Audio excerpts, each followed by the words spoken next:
me actually start my YouTube stream.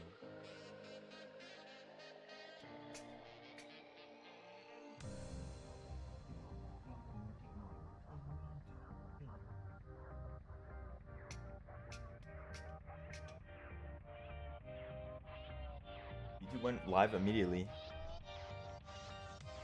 Didn't need anything else. Okay. Awesome.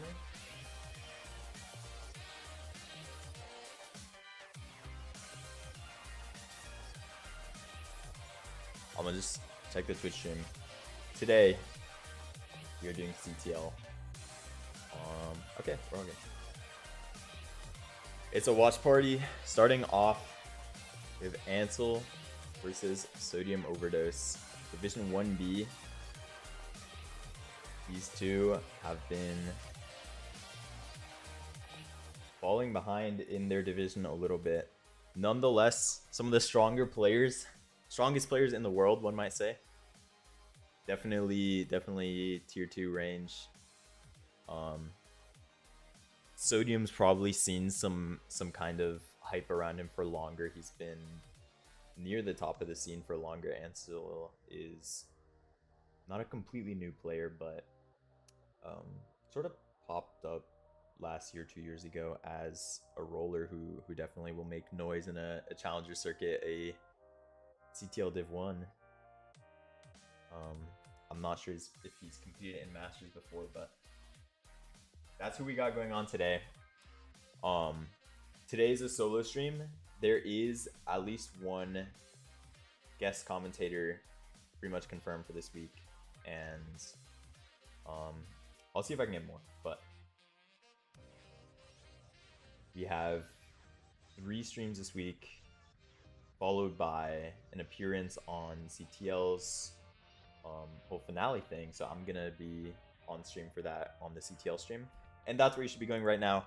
Twitch.tv/Classic Tetris League. What's good, Arsonist? Thank you for popping in. I just started stream, and it's nice to see you in chat already.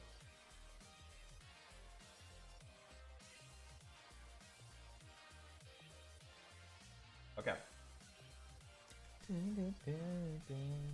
How's the music? Is the audio balance okay? Because, dude, I really wish I had tested this beforehand. The problem is I turned the music off in the recording track as well as the Twitch VOD track so that like I won't get copyrighted or anything. But music is only audible on stream, so I'm not sure if the balance is okay. But it looks okay on OBS.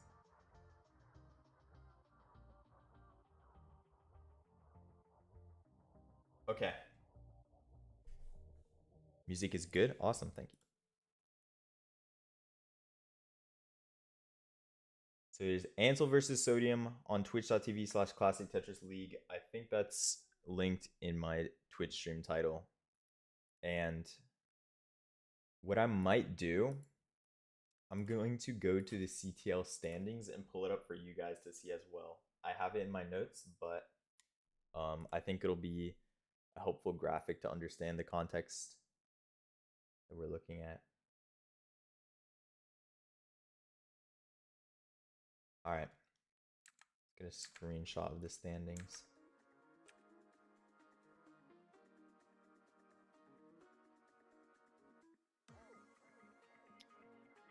We're at Division 1B, and Sodium is currently 1-4. Ansel's 0-5, and these are not bad players. These are really good players.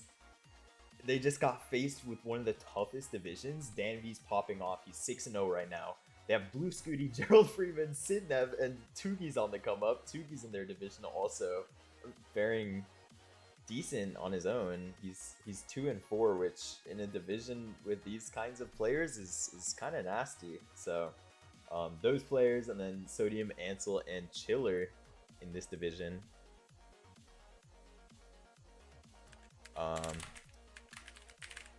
So I'm gonna put the graphic on stream.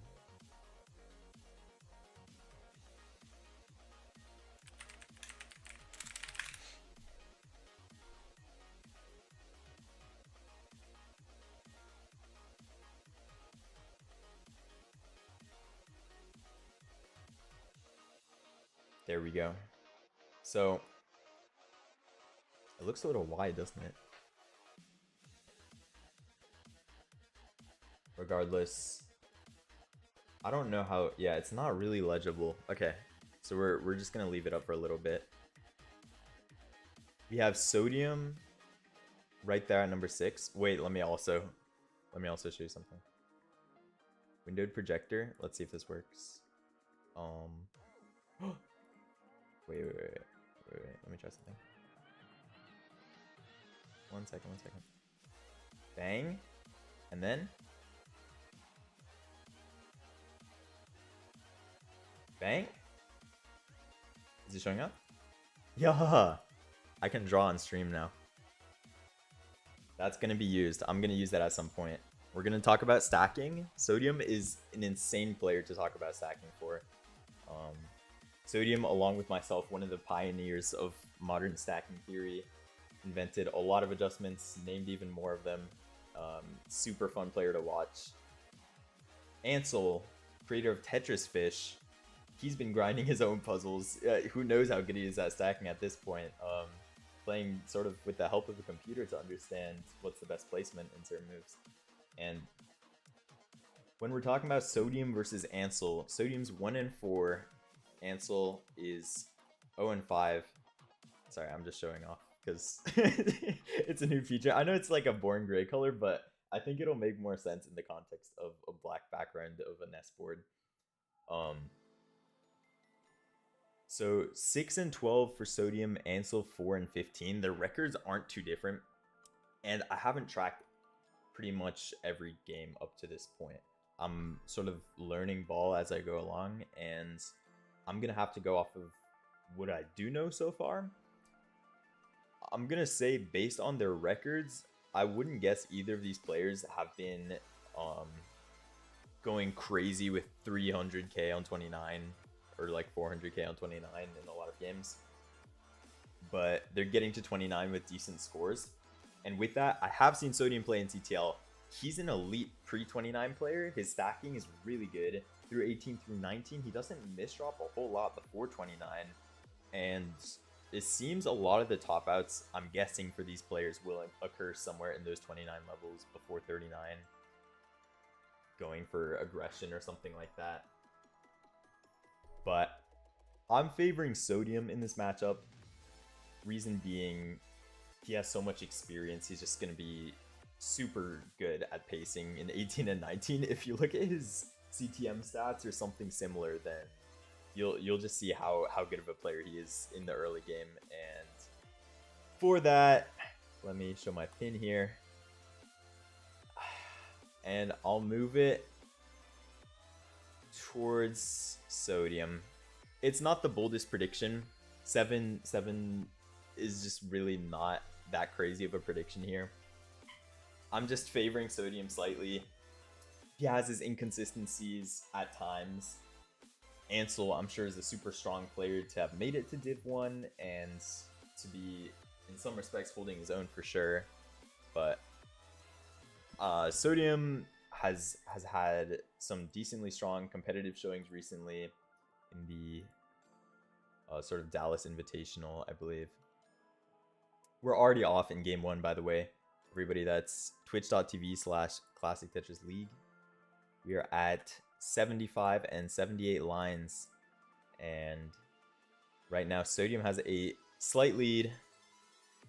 Actually, it's just right neck and neck. So when we're talking about pace here, 400,000 points at 80 lines, this is an exceptional pace. It's not like once in a lifetime, but maybe once in a set, a good set. It's like something you really want to see, and you don't always close out these paces into insane transitions, but you know, sometimes they'll end up as 550s, sometimes 650s. Like, it depends how well you can play the end of 18.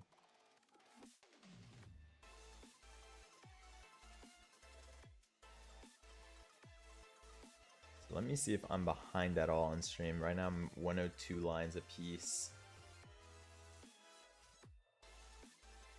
And for a first game, I'll just put it into context, these paces are pretty rare. 500,000 points at 100 lines is what you would go for like an old PB run if your PB was like maybe 1.3 like or 1.2 or something like that. And Sodium with that dirty Tetris, like he's cleaning everything up super efficiently. Ansel 500 at 113, like he's digging, but at the same time, no matter what, this is gonna transition somewhere in the mid 500s.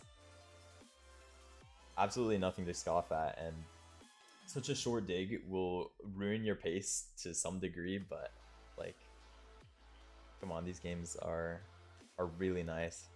Actually, Ansel's dig is really being prolonged here, and he's not stacking poorly, but sometimes just not committing to some super high like 4-tap or 5-tap to the left to clear out your board will just end up with you burning some more lines. So he's transitioning into 19 pretty high, but it looks survivable. Just putting that L over, like, just wants that 5-tap. Oh, his stream froze. Oh my goodness, but that long bar to the left is really nice. Dang, okay. Alright. So Ansel just unfortunately topped out on 19 there. Wasn't necessarily the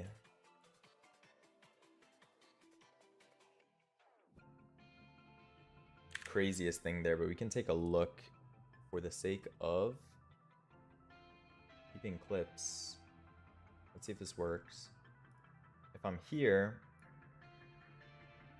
why is it on Discord? You're gone? Okay, you're a clip.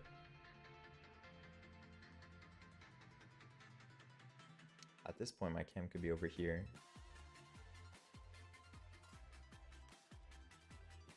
I can check out what Ansel's doing.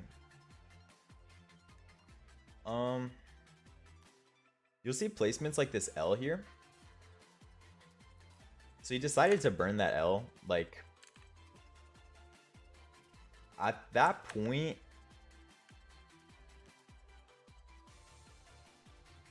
it's pretty unconventional to burn the L. There aren't too many great placements for it. He ended up putting it... Oh. W lag? My projector might be fried. My camera's fried is all. I'm not sure why. There was no reason why.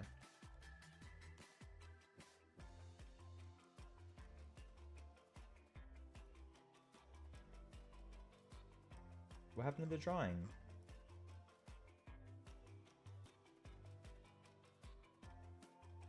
W scuff stream.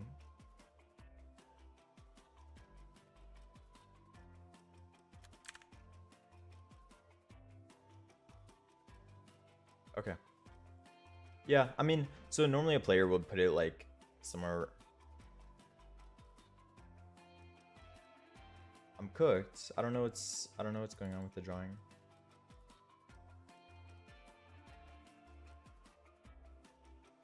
Wait. Yeah, I'm not sure. Dude.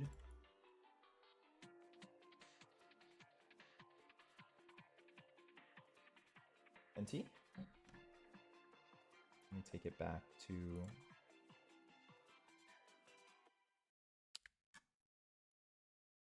comms, let's see. They've started their second game already.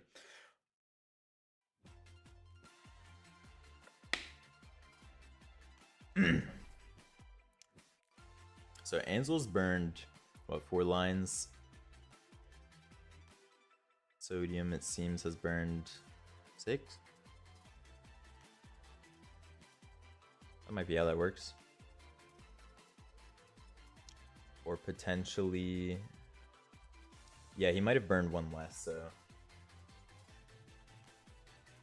2 less, so 2 at that point.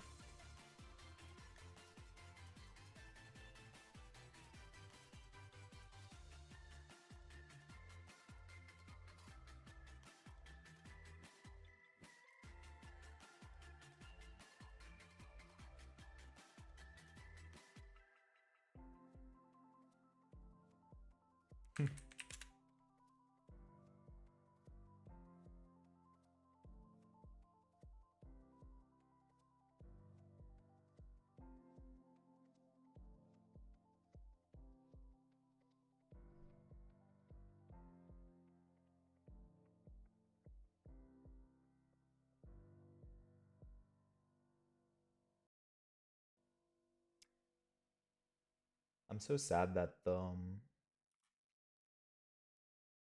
drawing's working on this scene. That's so weird. There's something wrong with it on the clip scene.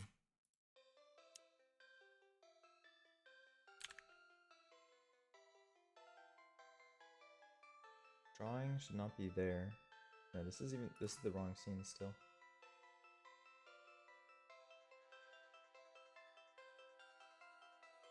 Drawing is here, but when yeah, OBS doesn't like me.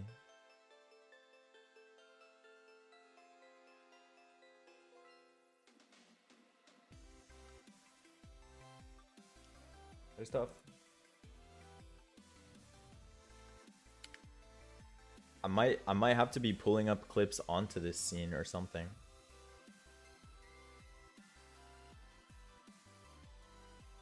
Or just show my mouse for now. Something like that. Either way, holy. Both of these players are pacing both games. I'm hoping that Ansel's just recovered mentally and can bring it back to some degree, because 400,000 points at 80 lines. It's the same thing as last game. I don't know if it's just really good seeds, but these are not every game paces. They're really nice to have really efficient Tetris rates.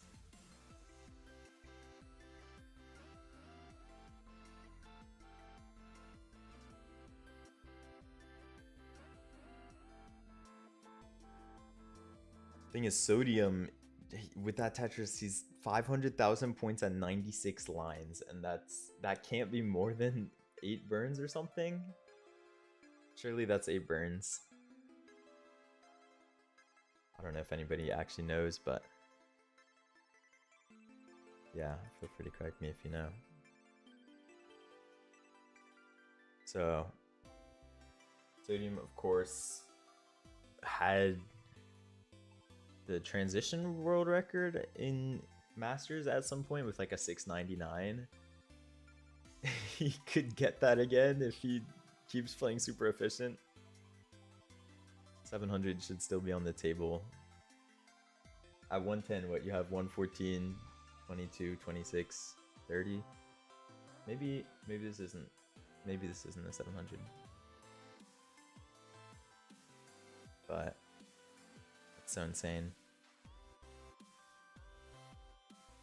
And Sodium filled in the long bar dependency there before taking the Tetris, which is sort of a growing trend among rollers.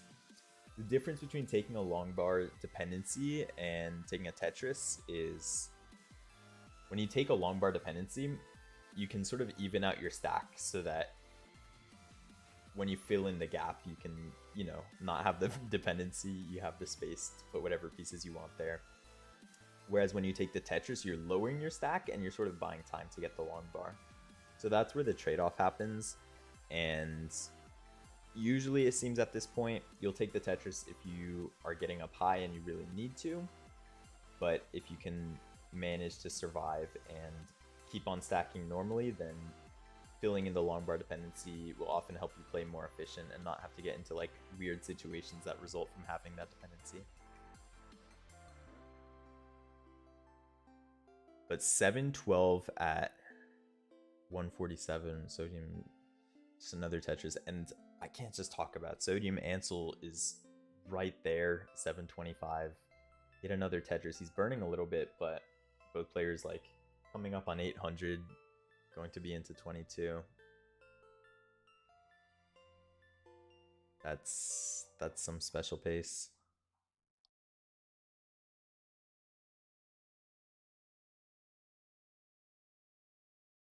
Now Ansel is burning a little bit again. This happened last game too. Both players were on decent paces into 19, but Ansel started burning and eventually topped out. But this time it looks a lot more manageable. Using that Tetris to clean up is super helpful for Ansel if you can just get something to burn all the way down.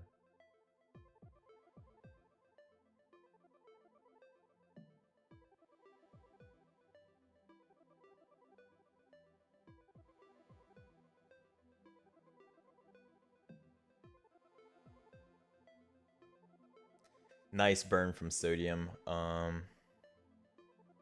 think that was a little adjustment. You put an S all the way to 910 to burn off 2 lines at once with an L piece.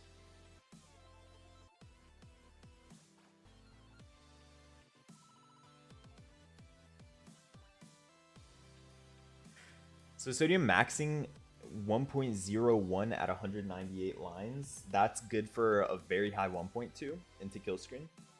The rule of thumb is for 1.3, you would want to max by 197 lines. So even though he's only 1 line after that, he loses out that whole Tetris before 29.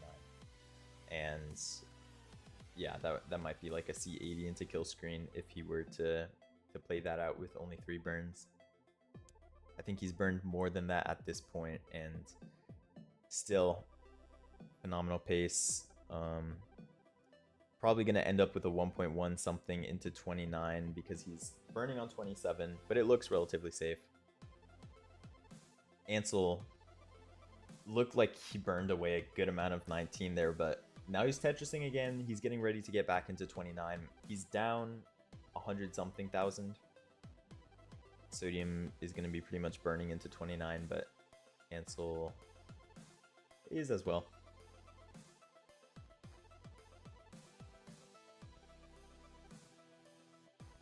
Well, Sodium not getting that L over there. That is a really tough timing, but Ansel has these 170,000 points to make up. Gets the long bar into that tuck there, and not going to use the L to burn, and the holes getting covered. Ansel tops out sort of all at once there. That's just really unlucky result, but great effort from Ansel. Sodium is up 2-0 at this point, and I did predict him to win, but I think these games could be going further.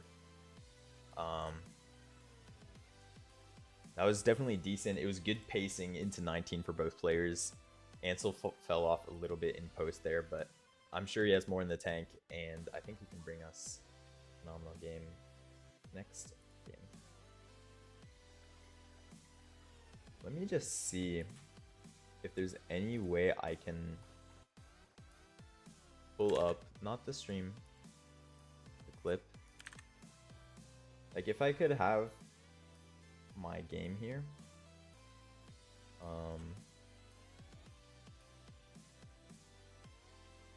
With the clip somewhere like below my camera.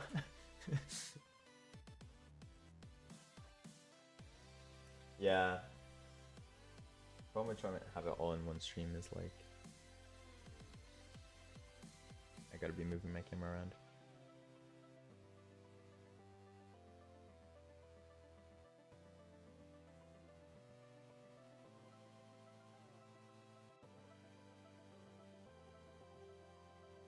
Let's check out Ansel's final moments here.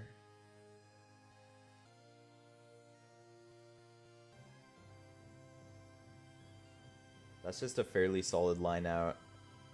This could be a Tetris setup in the making, overshooting that square. What is this music, dude? This is supposed to be Creo, like... Hell yeah. Geometry Dash music. It's the kind of thing I want to hear. Okay, can I draw on this? Yes? Okay. Yeah, I mean, with a square overshoot like that, that's really something you don't want to see. This T-piece is terrible. I'm not sure exactly where he puts it, like maybe here, like something like here could be serviceable, burning it, maybe if you're confident you can fill that in. But yeah, pretty much the way you would resolve this is you could tuck an O in here, followed by whatever you want. You could get the long bar and just tuck it like a Vitz. You could tuck an L, and those are your clean resolutions. I'm sure some player here or there might go for this T-tuck, and it'll lead to some kind of burn that is serviceable. Let's see what happens. So, oh, this T, he might have been going for the tuck eventually, but overshot that T or undershot it. Hits that vertical I tuck, and over here, this I'm gonna talk about this L.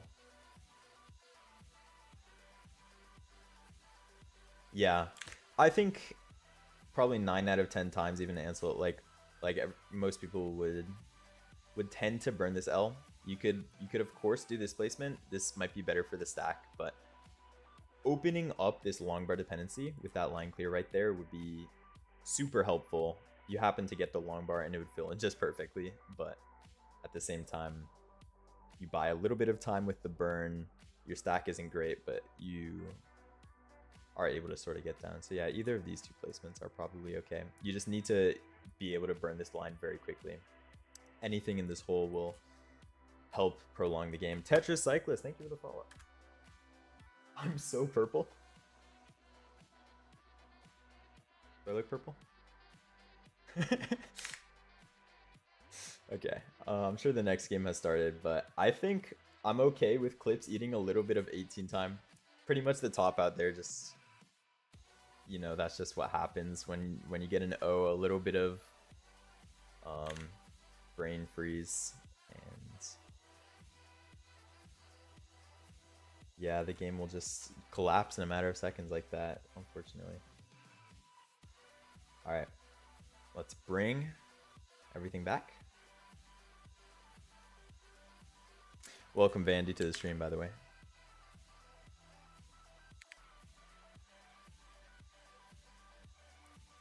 Yeah, game has started again. Oh my goodness, this pace disparity is crazy. Sodium, so he's pacing back, three back. Blue Yeti upside down and pop filter. Bird notices the whole tech setup. Yeah, I got this Blue Yeti on my birthday in like 2021, so that's awesome. This lead is so crazy. So Sodium is 367 at 68. Like if you're talking max out pace, what you want to see is 300 at 75 lines, and Sodium is just demolishing that. Oh my goodness, that was a beautiful placement from Sodium. I'm gonna take a quick look at that.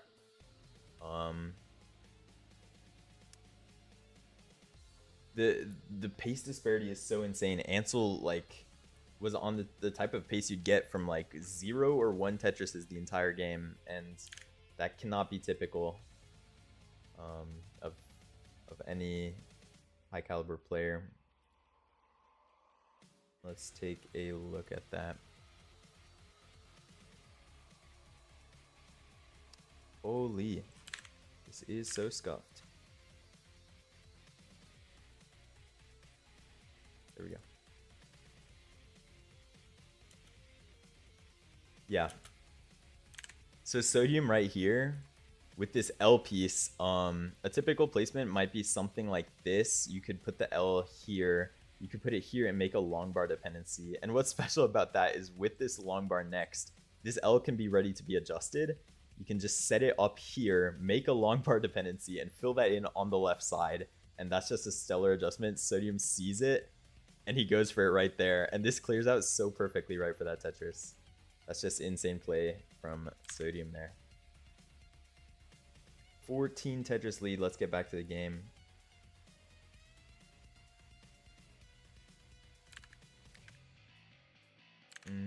We should begin. Sodium aiming to close out the set with a sweep. Ansel has gotten a couple Tetrises, so he's 238 at 114. Sodium 600,000 points at 115 lines. So you have Tetrises 119, 23, 27, 33. They're 31, and that would be like 690 range. Let's see if he can get all those Tetrises, because that's like already 650 at 123 is such a special pace for comp. Sodium's been pacing insanely all 3 games. Ansel has the first 2 games as well, but this is really a suffer game for Ansel. Same P sets, I believe, but Sodium making a difference here, maybe with his stacking. Ansel has a bit of a dig into 29, or just that one long bar burn. Let's see. Sodium up really high too, but that's nice. If he gets that L, that'll clear out perfectly. He didn't get it, and now he has a hole in his stack, which is a bit tough. Let's see if Ansel gets that bar. Yep, there was a short drought that affected both players, but now let's see how they deal with each having one hole in the stack. Ansel in his teacher's office. He has the whiteboard in the background with the dry erase marker on it. Nice little desk, antique looking, kind of messed that up and everything. Sodium just using a Tetris to clear out again, and 800,000 points. He's in early 22. This is disgusting. This is not something that you'll see in comp so often. He's gonna burn into 800k in 22, which is just really nice. I don't know if he's getting this dirty Tetris, but use that. Oh my goodness, some spaghettiing from Sodium. Really just lost composure for a bit there, and just several misdrops are costing him so many burns. Let's see if Ansel can make a dent in this pace difference. You know, what is spaghettiing? Like, I don't actually know where it comes from. My brain jumped to like when you test spaghetti, you throw it at the wall or something like that. Spaghetti's like very flexible. I know there's like a chemistry term for like malleable, I guess. Not really, but you know, when you're like floundering, throwing pieces all over the place, not knowing what you're doing. That's spaghettiing.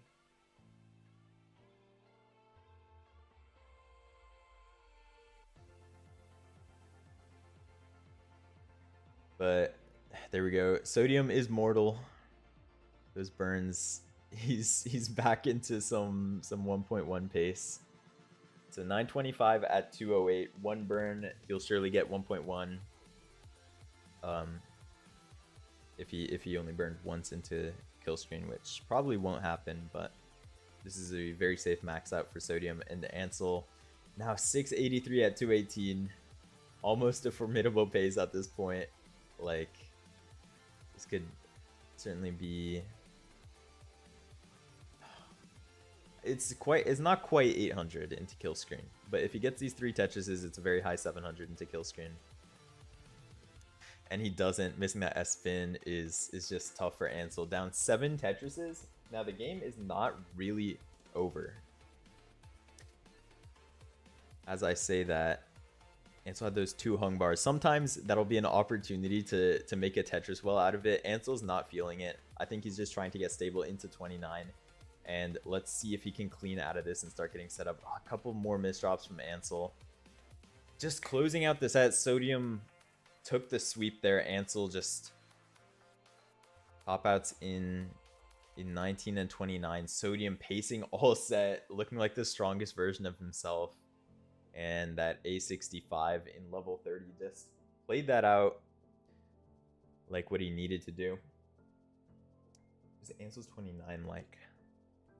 I've not watched enough of Ansel recently.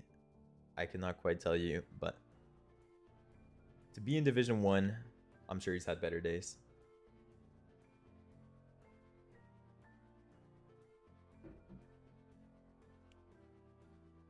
Sorry, I didn't play Kill Screen.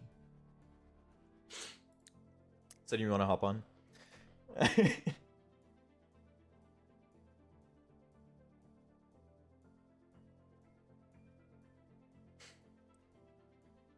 You have to eat. Alright. GG's Sodium. GG's Ansel as well. I mean, if you were talking about the paces that game, that is what you want to be seeing in Division 1 in a good match. Pretty much all 3 games into 19, Sodium was just putting up miracle scores. Thank you, Sodium. Yeah. Andy versus Ramations is coming up. To close out this set, these paces were still really nice. A couple of games ended earlier than we would have liked. Final game was really something with such a big pace difference, but a 29 top out. I think Sodium really showed what he had there, and Ansel might have had an off day, but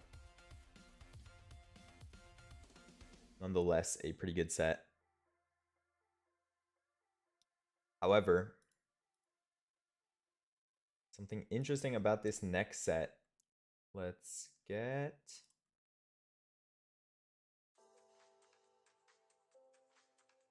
their names on here. Andy versus Ramations. This set is so much harder to predict than it looks. Pixel Andy, third game crasher, I believe. Historically super consistent with line counts. He has like 12 million points or something. I've lost track of some of the top scores at this rate. He's reached like level 207 or 213 or something. Yeah, 212, 213 in that range. And he's really one of the leaders of the line out movement at this point in time. Pre-summoning salt, post-summoning salt, and all that. And he is really up there. Ramations. We haven't heard from him. He's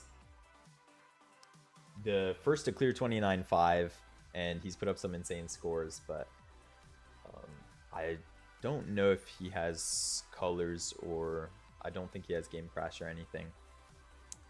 I will not be in Pasadena, unfortunately. I have an internship during the summer, and I didn't really have the time to plan around it, and I decided that my event for the summer would be Ohio, so I will be in Columbus. When's that? August 8th to 13th or something. The event should be 10th and 11th, I think. But yeah, I'll be there, and I'll see if I can hop on comms a little in Ohio, but I'm not sure I plan to play or anything. It's gonna be a fun meetup though.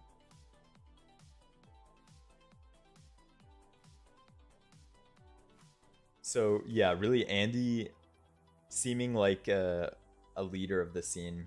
However, I've heard he's had controller issues lately. 9. So I'm throwing his prediction in the hat. And he's had controller issues lately. In CTM Masters, he did lose the decider to Eyeball. Shortly afterwards, he had a stream where it was looking tough for him to hit level 40. Sometimes level 35.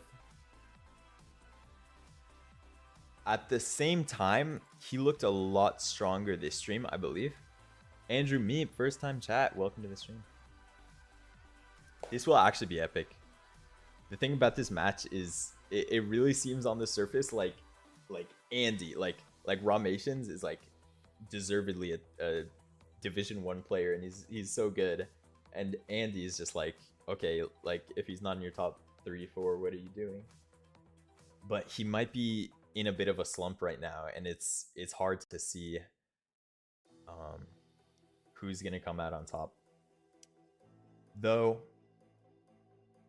in the 10 seconds of his stream that I watched today, he looked pretty strong. Regardless, I haven't been proven that Andy's gonna do any better. I think Ramations has been improving behind the scenes. Surely he's been practicing for CTWC. Let's see. Are they in this division? They're not.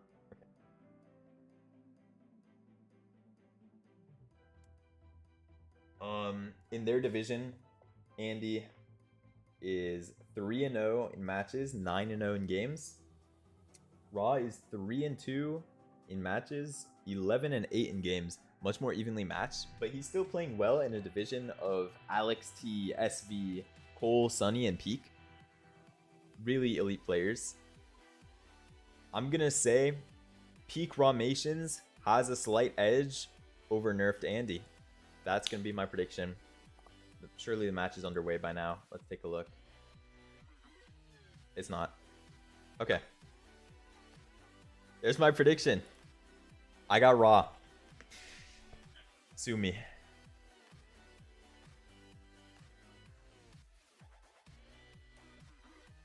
Donkey, thank you for the follow. Welcome to the stream. By the way, everybody, if you want to be... Ms. Donkey, thank you for the follow. If you want to be updated on my whereabouts, whether I'm alive, when I'm going to stream, get notified when I'm streaming, or just hang around in my Discord server, that is in my Twitch panels. It should be in the YouTube stream description as well. So yeah, feel free to join my Discord, follow the stream if you want to stay notified and get the latest Tetris analysis. Thank you, Andrew Meep, for the follow. Welcome to the stream, of course. Yeah, make sure everyone watching along at twitch.tv/Classic Tetris League. Let's get that a little better oriented. Okay. Awesome, awesome.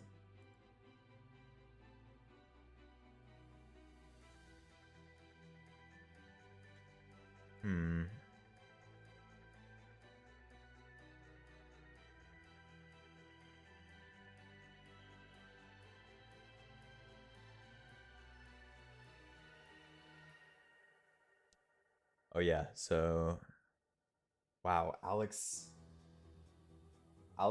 is the only one with a 100% prize chance in his division. The one with these two players, Andy and Ramations. He's played 5 matches. He's 5-0 with a 15-1 game record. So I suppose he's guaranteed to finish in the top 2 of his division.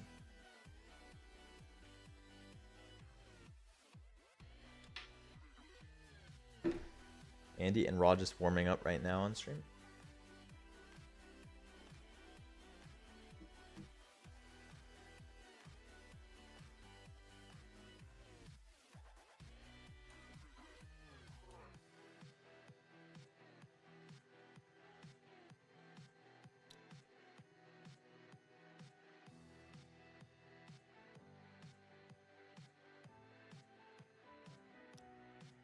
Ain't no way Andy didn't raid me, bruh.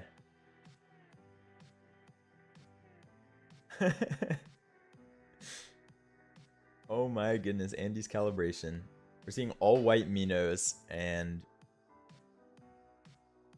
what that usually means is something went wrong when trying to calibrate his game with, I guess they use Nestris champs nowadays.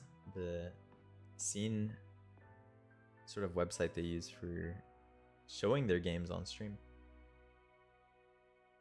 Hi Purple Coffee, how long have you been following the Nest scene for? Hi Best Donkey, welcome to chat. I've been following the Nest scene ever since the World Championships in 2018. I sort of got involved in 2019, took a spectator approach and started restreaming matches.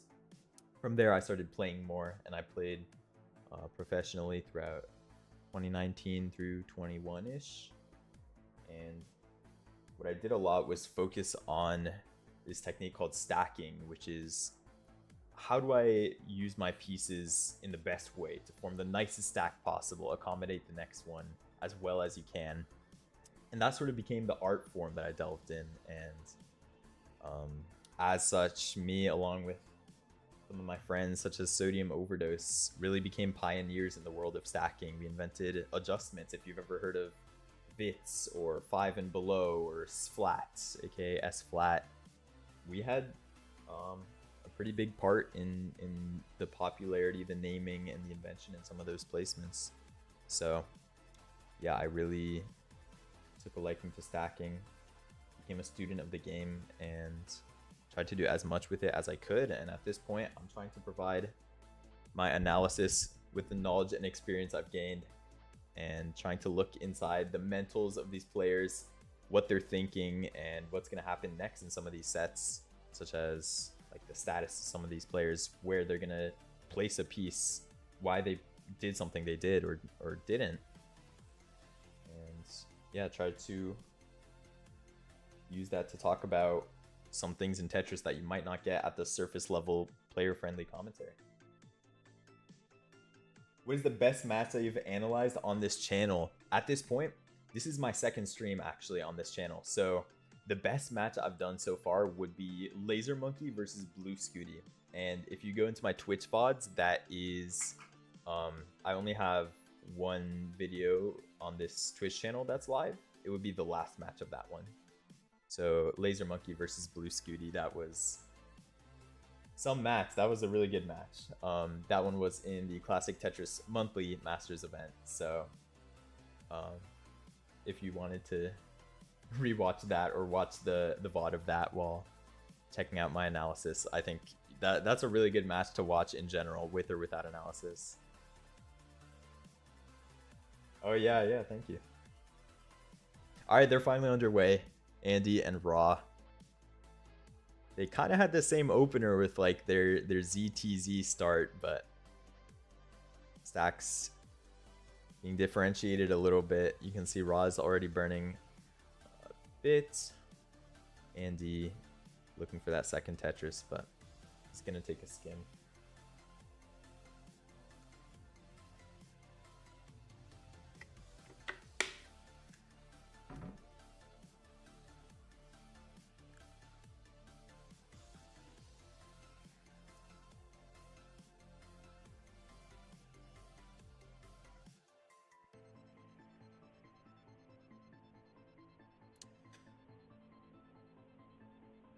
By level 18, a lot of the game is sort of just a mental thing, trying to put on a sort of pace that your opponent won't like demolish you by, or try to demolish your opponent within level 18. You want to be stacking as cleanly as possible. You have the most time, and you have the most time per piece, meaning you have more time to be able to make adjustments and make really cool placements that might be able to save you burns and just let you play super efficiently. That's why you'll see some players trying to make super crazy placements on 18. It's just because you have that much time before the piece lands that you can react to your next box and maybe throw a piece across the map, do something like that, and you'll see adjustments like sometimes almost every piece in a sequence, and you'll see really high Tetris rates within 18. Like 40 lines in, we're at 189,000. That is pretty average pace for tournament. Both of these players definitely expected to excel in 18 and pace pretty nicely. They're probably both veterans at this point. Rameshan's a newer player, but I think he's been around since 2020. I'm not sure. 21 maybe.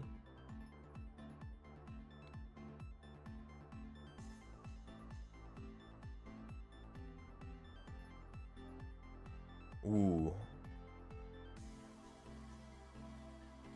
So Rameshan's taking a couple of burns there. There is something funny I noticed.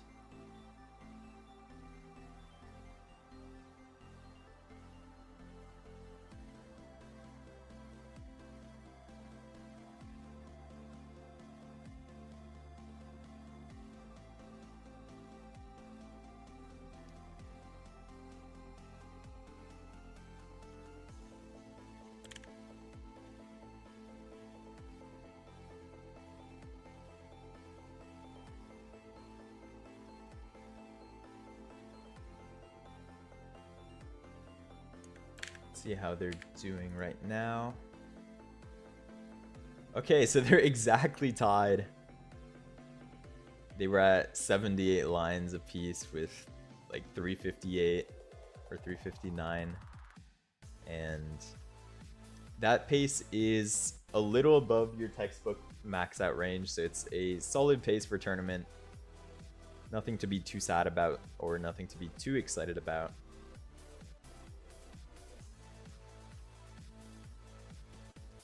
Let me see if I can show this thing real quick if I have a bit of time.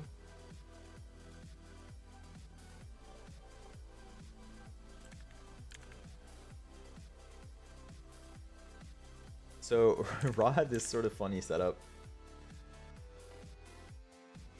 over here where he got this J piece in this hole, and there isn't really a super clean way to resolve it. So what some players might have done, you can So the Jace piece will spawn in this orientation. You can rotate it this way and end up tucking it into this hole right here.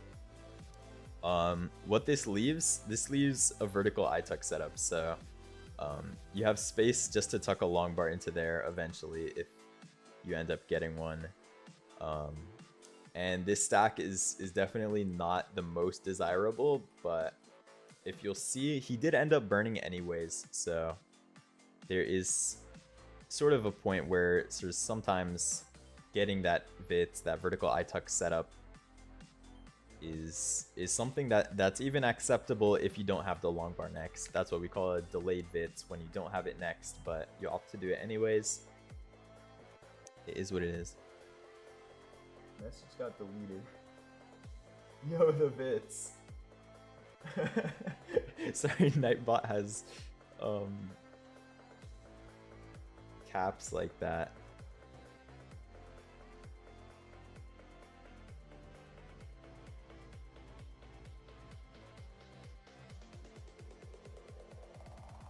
CTWC will stream on LinkedIn. What does that mean?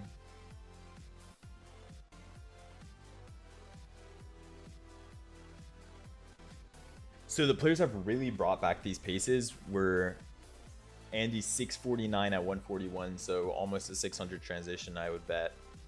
Possibly he got one. And Raw 679 at 149. Now these are quite good tournament paces at this point.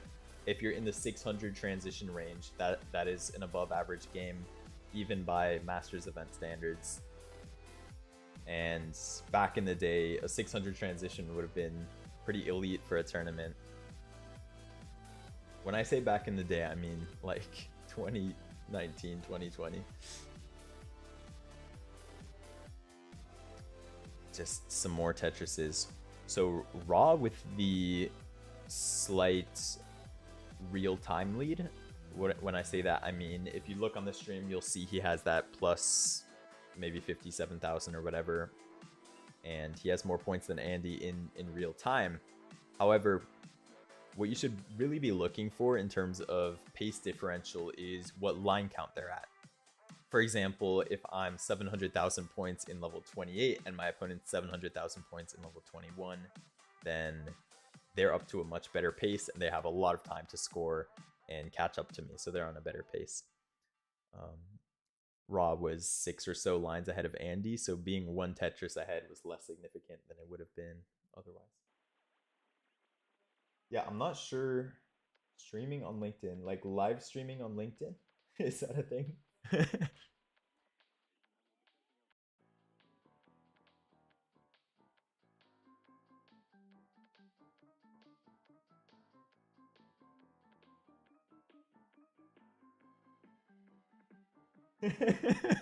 LinkedIn. Oh my goodness.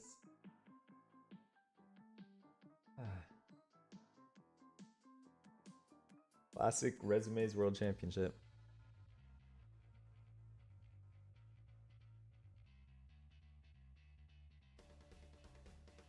So 952 Andy at level 26 and Raw 1.03 in 27. These are both looking like 1.1 possible. Andy doesn't have too many burns for a 1.1. So 996 at 220, the 1.1 is possible, but he can't burn anymore as of 221 lines. He needs to get 3 Tetrises. He decides to burn, and that's a really nice safe move. Sometimes it's okay to get one less Tetris into 29 if you can guarantee yourself a really nice safe stack. Looking for a job, Vince. Yeah, that might be a good way to do it. Oh, Andy, a couple of Z misdrops early on, but that was a really nice way to get that long bar over, cleaning up the stack. I'm not sure he hung that J piece to the left. That J was such a prime piece to try to get to the left, but just hanging that Ramations 1.2 in level 31. That's a really nice pace, really nice score overall. So taking game 1, that's a good start for him. Good start for my prediction, honestly. But you'll never know. Andy has just long been such an elite player. He could tap and have a chance. just because his pacing, his stacking, his consistency is so good. And let's watch Raw play this out here. So 1.38 in level 34. Let me see if I'm behind at all. Yeah, okay, now I have him at 1.425 in level 34, getting the Tetris. So at 35, probably 3 Tetrises, roll him over.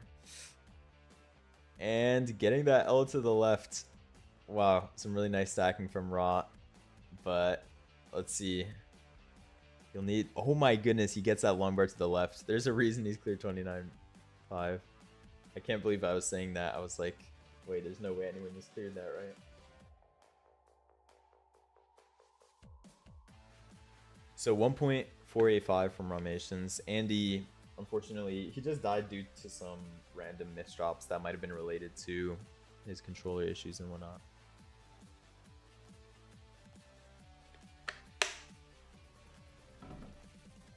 Sheesh.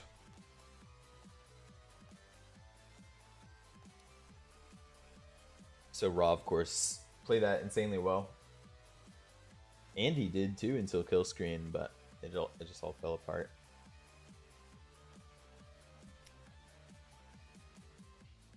Now I don't think Andy's getting swept. I think he's definitely gonna show up probably this game.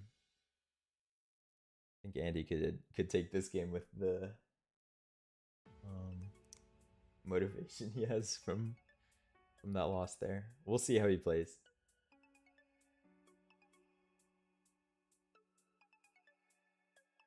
He's been dropping like that all his stream. You really hate to see just a top player like suffer like that. Anyone suffer like that, but when it's someone who could be putting up rollovers in competition and then they just get hard sort of walled at 29, it's depressing.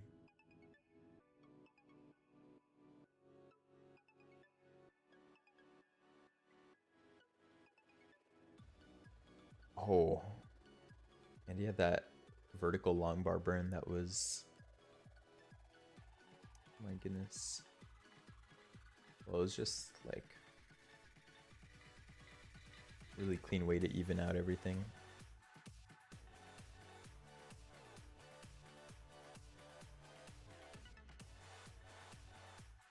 How many good players will a top player have? Seems like Andy only has one. I think it seems like a lot of the top players have one really good controller. I don't know if I've heard of a lot of people being like, oh no, my best controller is broken. Let me go to my second best one that's also really good.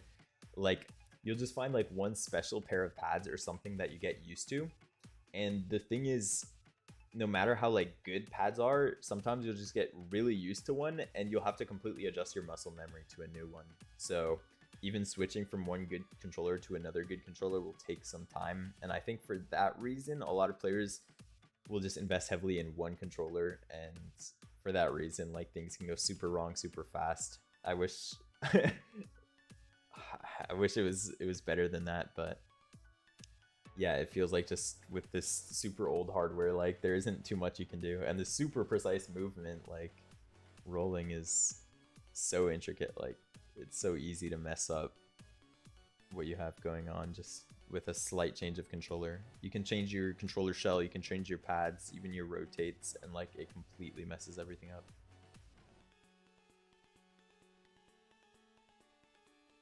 See his match against Fractal in April round 2. I did. Andy's such a demon in tournament. I really hope he can be back in top shape by CTWC.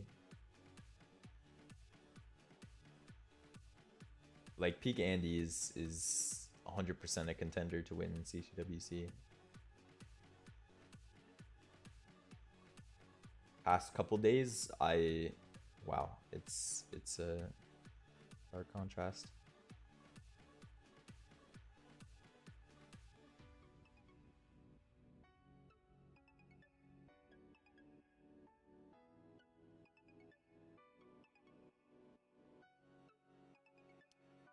But Andy is going to be practicing with new hardware.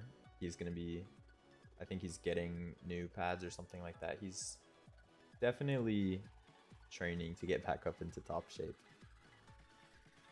A lot of the time that pays off, so we'll have to see.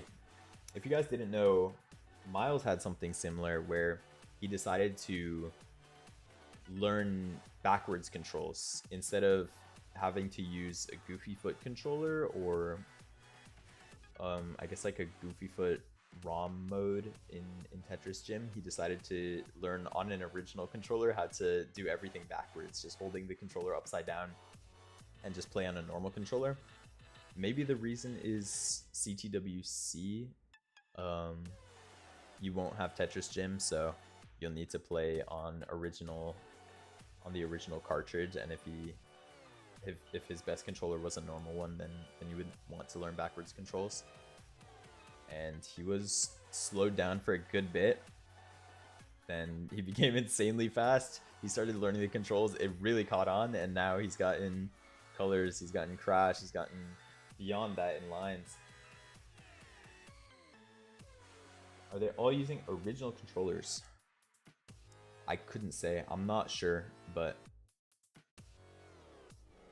Goofy Foot, I believe, is allowed at CTWC. You bring your own controller there, so I'm sure some players still use Goofy Foot. But yeah, at some point, I don't think Goofy Foot mode in Tetris Gym will be enough because you'll need to play on original cartridge at CTWC. Percent chance that someone not Fractal Andy Dog Alex Scooty wins CTWC. Sidnev's going, right? If Sidnev is going, Sidnev is in that list for me. Sidnev is really, really good.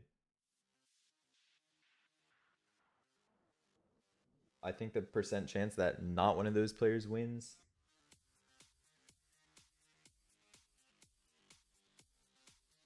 could be above 10%.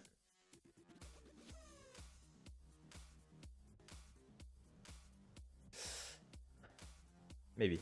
I think so. I think so.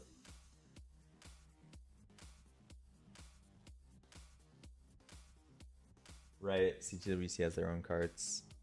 That's how they've done their own seeds for years. Is I'm not sure if that's exactly how it was, but when I was playing, they would tell you like, oh yeah, here's this like 3-digit number, and then you just type that into your little NES ROM. That becomes your seed. Only 1,000 seeds, that's right. Like, damn. I guess there aren't 1,000 games, but you have to remake it every year? Tristop is always very dangerous. Tristop, right there on a good day. I know in Mega Masters, he played kind of disappointingly from my standpoint. I was seeing him in practice, he was insane, and then against Alex, it was top outs early 29, but Tristop in peak form is really, really good. I wouldn't say he's up there with Alex, but he's in the next half of the list. The list of tier 1 something.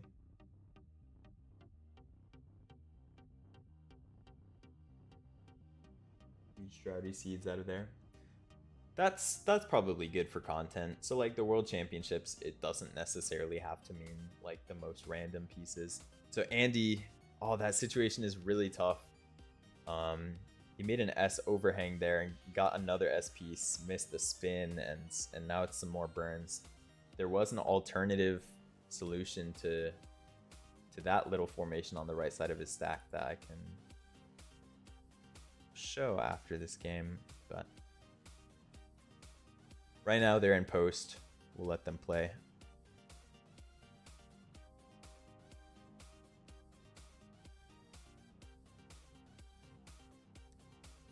And just Tetris's similar pace to last game.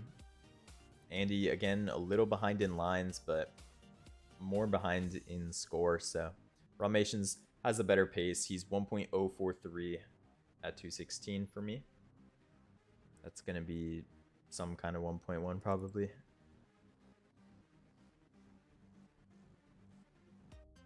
Andy can't quite 1.1, but he's gonna get a max set if he gets at least a Tetris.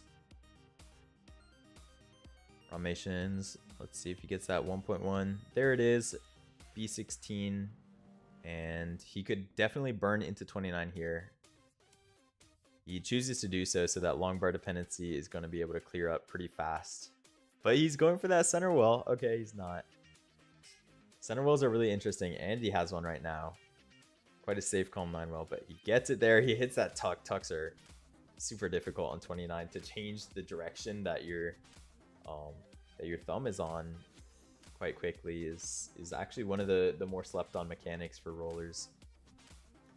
Players knocking down Tetrises, so just really solid start to 29. Raw's been set up for a minute. Gets that long bar. Okay. So Raw Mason's at C57. I don't know if Andy's gonna get there. If Raw is keeping on Tetrising, like hanging that O to the left is so tough for Andy, but he hit that 5 tap. Oh my goodness. Just whenever he got into a situation, it was really scary. He's having random misdrops and that J hung, so that really did him in. Raw another 1.3. Maybe an intentional top out there, maybe not. I disappeared? Did I? Oh. What happened?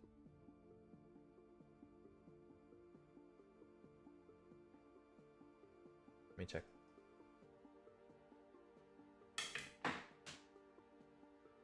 Okay. Wait, one second. Okay.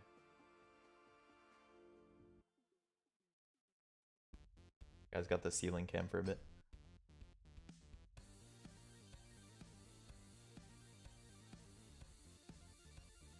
Hell yeah.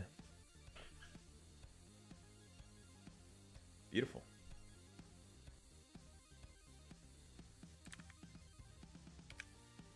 All right, they're ready to go into their next game.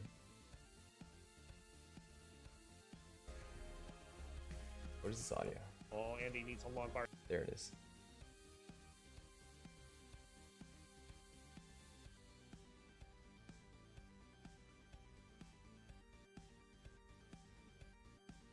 Okay. Yeah. Katsugiri, welcome to the stream. Hello. Yes, all is good. Oh my goodness. Cat surgery.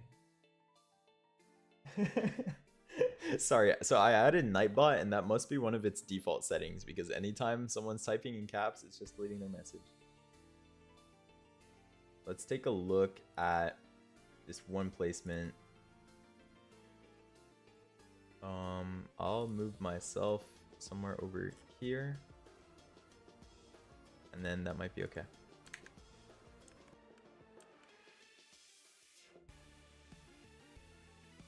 Okay. So yeah, with this S piece right here, Andy ended up making the overhang. But with an S next, that will probably encourage you to go for this S spin. However, if you notice this formation, the first S piece could have just gone on the bottom, right? So this is how the placement splat came about. I sort of theorized it in a Sharky stream in 2019. If you just put your first S flat like that, then if you get another S or if you get maybe just some other unaccommodating piece, then it's very easy to do this and you just did the S spin without having to do the S spin. So yeah, it's a pretty good preemptive placement when you don't have places for an S.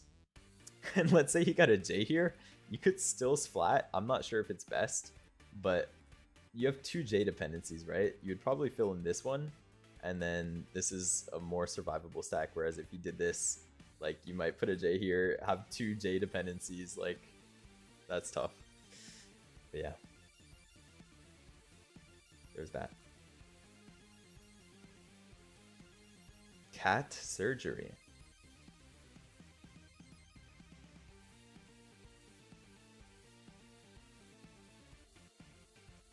That's me. The reason I'm doing this all in one scene is because my marker, this thing was not working on my other scene, and I don't know why.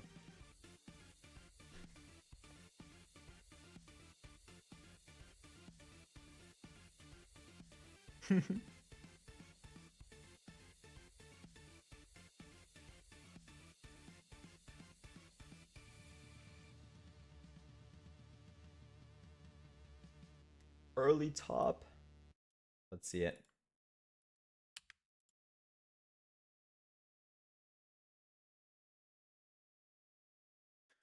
Early top out from Ramations brought the set to 2-1.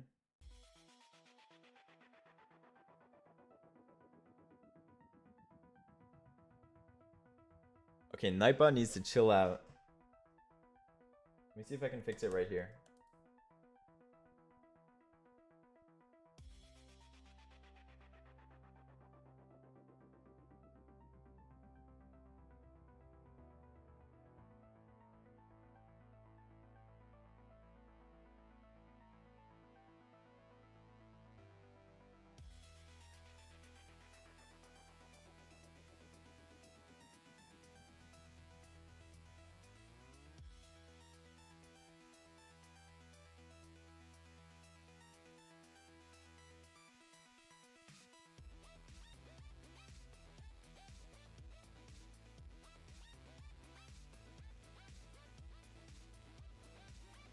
Okay, apps are now allowed.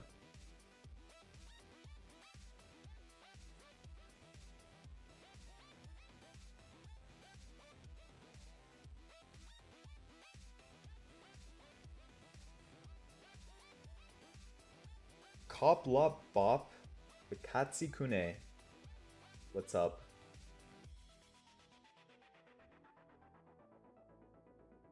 Andy's match is underway right now. If you go to Classic Tetris League on YouTube or Twitch, you can find their stream. This is Andy versus Ramations. The link should be in my description of my YouTube stream. Yeah, so just be sure to follow along and can watch the match and my analysis at once.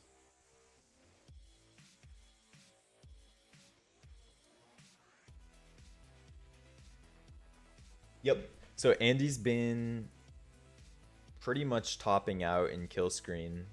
Ra's out surviving him. It's sort of random misdrops, just something you don't want to see from a player with potential controller issues.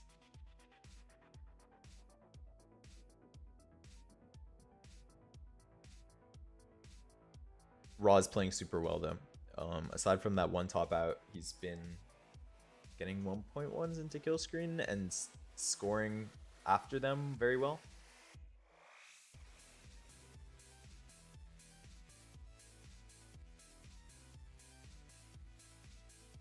Blue Scooty versus Scout Vandy Vonks.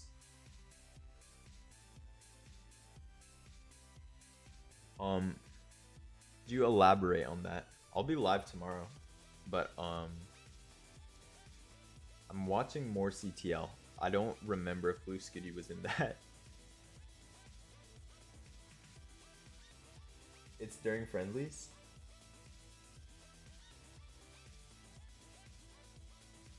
I see, I see. You know, that might be good content.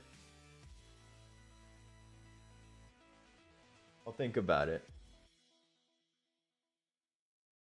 Bad stacking analysis? I have Vandy permission to go extra hard on you?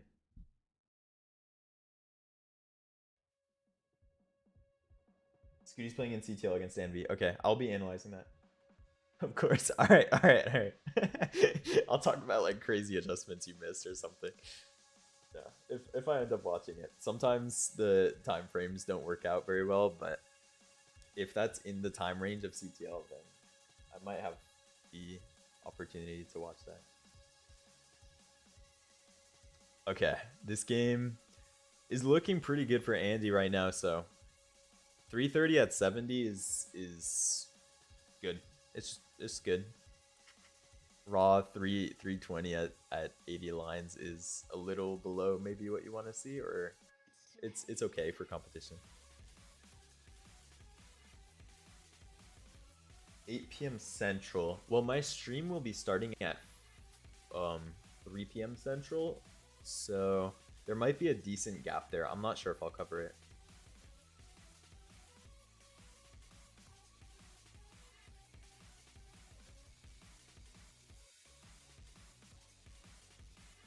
Depends how far they run over. How tired I get.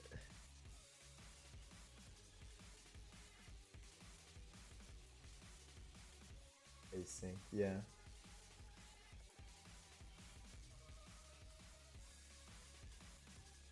I'll be looking forward to it.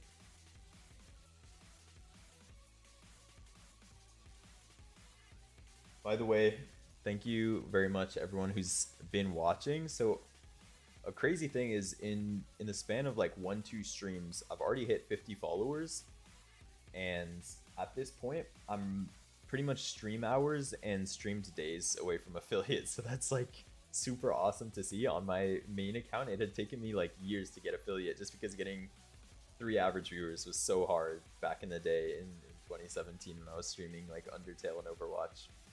But at this point, if I could get 3 average viewers and just keep streaming, then I could work my way towards affiliate. Once I have affiliate, you better bet we're adding polls, adding predictions, sub emotes and everything. I think this has potential to be a really great stream. Hopefully my scenes will get fixed and my drawing technology will be a lot more seamless. I'll be adding more guest commentators on, guest analysts on.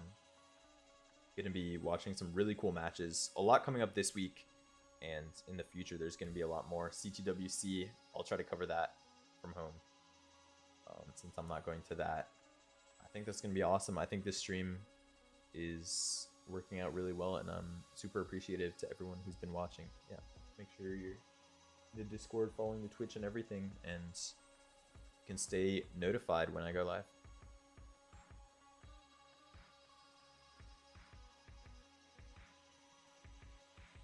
Back then I was nobody, and now I'm a has-been. Right? I went from who to washed in the span of some.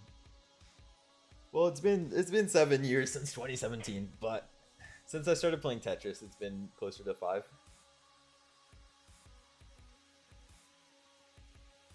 Oh boy.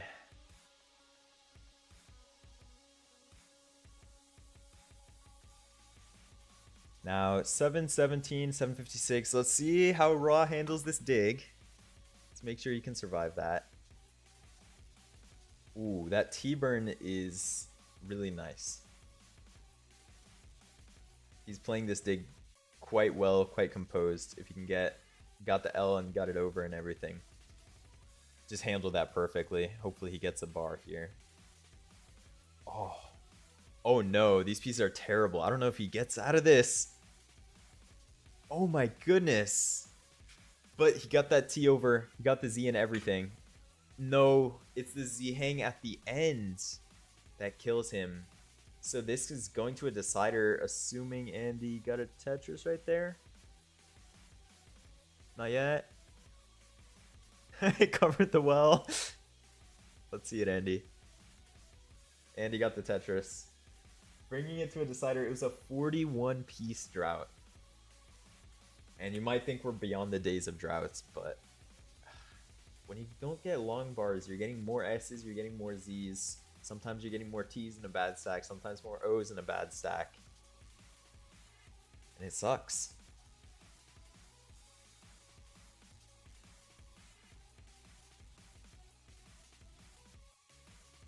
Let's take a look at that dig from Raw. The old scuffed away. 18 and 19 is surprisingly important. 100%.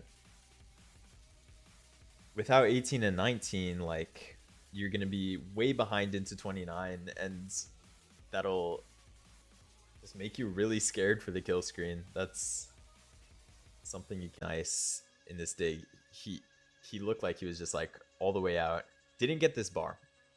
Now this T placement, there is always the option of putting a T somewhere like here, or I mean, here is pretty much your other option. If you really want to be safe, you could do this. This is okay, but it could get scary down the line depending on what you get. Now this is pretty solid stacking. This T placement might be a little odd. An option for this T piece that some players would take is putting it in 1, 2, 3. Now this is just a good stack that you can get your Tetris for and take some kind of safe burn. Like, yeah, there's plenty of pieces you could burn down there. But after this placement, now you do have a J dependency. Something like a Z might not look too great for your stack, especially if you don't get that J, then your stack's looking rough. And at the same time, it does keep your stack clean, so it really depends on the type of pieces you get. He got the Z, which sucks. Now this T has to go in 1, 2 or something. 9, 10 is the other option. Super jagged stack, but serviceable burn. That L placement, probably pure panic. I was trying to talk about something like this before. L could have also gone in here and made a delayed burn, but now the stack is sort of spiraling. Another L piece. Does he know to get this to the right? Oh, sorry. It was an S. The calibration is a little messed up. At this point, the stack is just getting too high. It looked like it was over. And then he got this Z burn in. He got the T burn in. And hangs that Z and just tops out. So just a series of really wanting to keep the stack clean, I think, might have been his demise there. Let's get our scene back up. Let's get back to the game.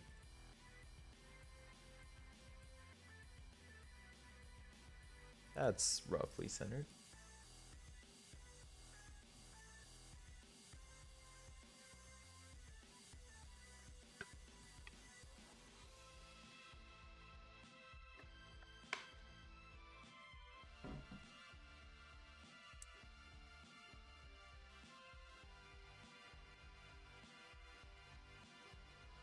View board analysis. Thank you, Fireworks. I'm just really mad at this one thing, that when I was switching scenes, my marker stopped working. So that's why I was having to manually move my camera and everything.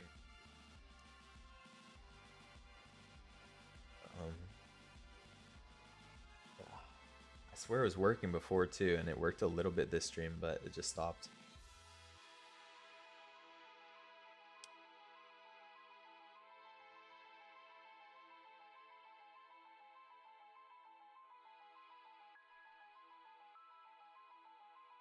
Paces for this game, much better. So it's deceptively good because you might see something like a max out guide that's like you want 100k every 25 lines. You want 200k at 50 lines. 200k at 50 lines is a pretty good standard. And then when you see like 250k at 50 lines, that doesn't seem that much better, but it might be that much better. 250 at 50 lines is something that's really nice. And as you can see, when Andy's 320 at 65, when Raw's 350 at 70, these are a caliber above a standard tournament pace. So possible transitions in the 600s here.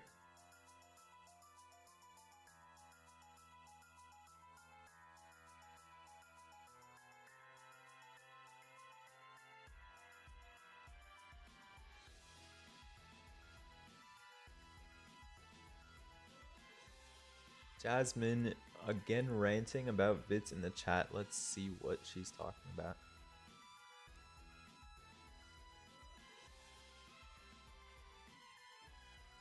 Okay, it was very standard. I think. Yeah. Maybe there was another placement, but Andy just had a pretty nice delayed bits with the Z piece.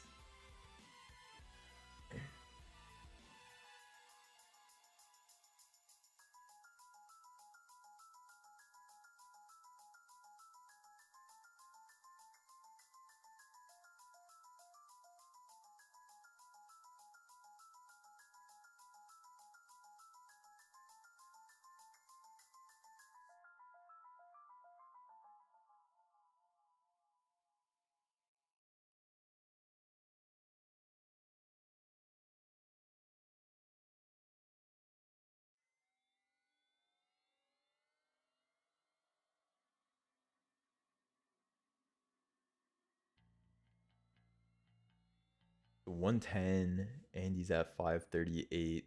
Oh my goodness, 608 at 119 for Ramations. That means he's just been playing near perfect for a long time. At this point, it's going to be a couple of burns just because of that hole on the bottom.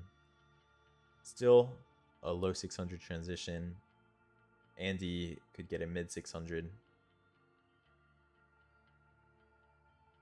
with a Tetris or two more, but might be a big ask from RNG.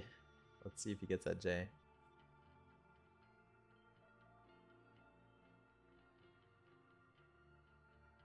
First time chat. Is it Avrix Twitch? Welcome to the stream.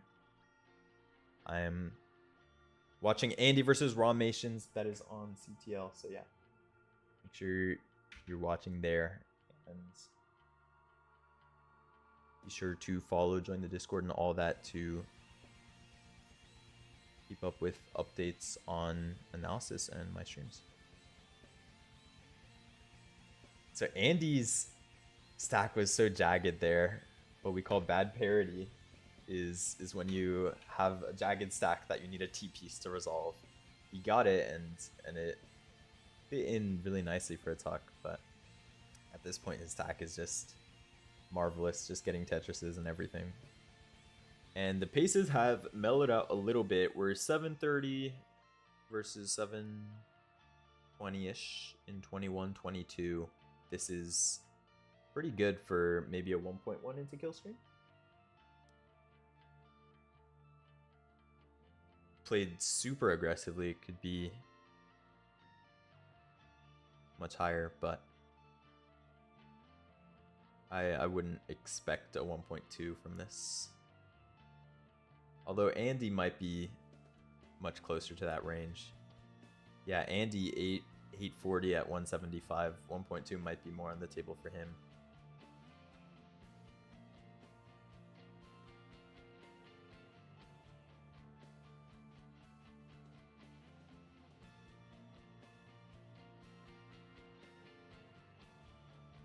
So Andy for 1.2, I think he has 13 burns before kill screen. That means that he's in decent shape for one, because 1.2 is just an aggressive score. He's been playing at that kind of rate, of that kind of Tetris rate within post so far, and he's gonna be burning a bit, but Raw has kept up the pace. That's 940 at 26. Gonna be maxing probably into 27 or early 27 at least. And Andy digging now, that's gonna be probably no more 1.2.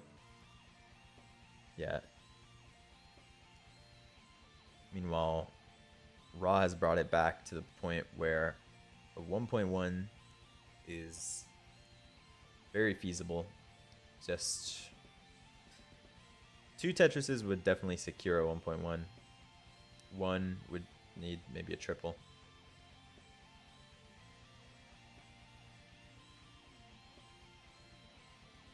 Oh, so that dirty center well close to the 29 transition is a bit risky from Raw, but getting it, that leads to such a beautiful transition into 29 with the well, and that Tetris up to 1.132. Andy is going to have to be playing on the kill screen, and it hasn't looked so good so far. He's missed a 5-tap early in, but will he get the long bar over? Got the long bar over. And so many random misdrops. This is painful to watch for Andy, but he's surviving okay so far. Using sort of tap stacking fundamentals. He has the Tetris wheel set up. Going for center wheels might be a decent strategy while he's sort of misdropping like this. I'm not sure what's the best thing for him to do. Yeah, so many misdrops from Andy, but Raw just more Tetrises. Andy can't put it together, and Raw takes it in 5. GG's, Rawmations.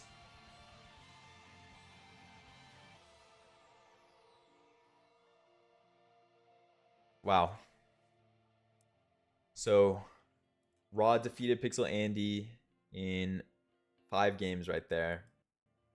Andy has really had a tough series of misdrops there. Exactly, such a tough set. Pretty much every game Andy lost was just early 29 tough misdrops. Finraf, welcome to the stream, by the way. Wow. But the thing is, Raw has been playing so well.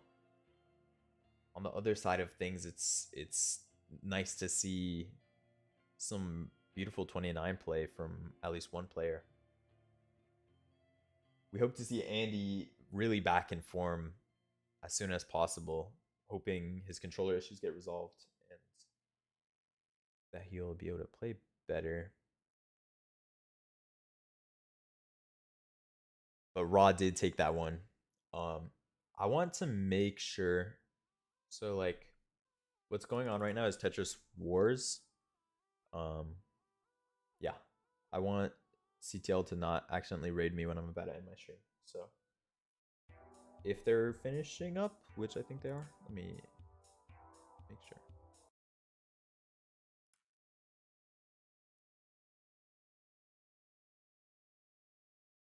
Yep.